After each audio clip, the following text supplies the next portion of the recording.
ஃப்ரேமை நகர்த்தாமல் focal பாயிண்ட்டை மட்டும் நகர்த்தி ஃபோட்டோ எடுக்க போகிறேன்.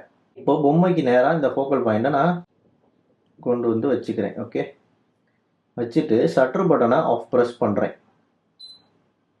இப்போ பொம்மை ஃபோக்கஸ் ஆகிடுச்சு. உங்களுக்கு வந்து ஒரு சவுண்டு கேட்டிருக்கும், கிங்கின்னு.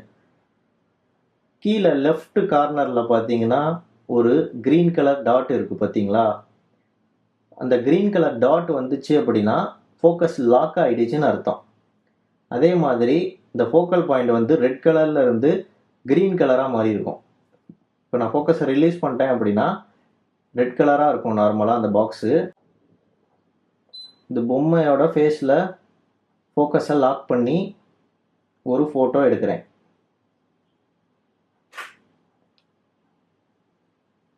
ஓகே, இந்த பொம்மை மொத்தம் ஃபோக்கஸ் ஆகிருக்கு.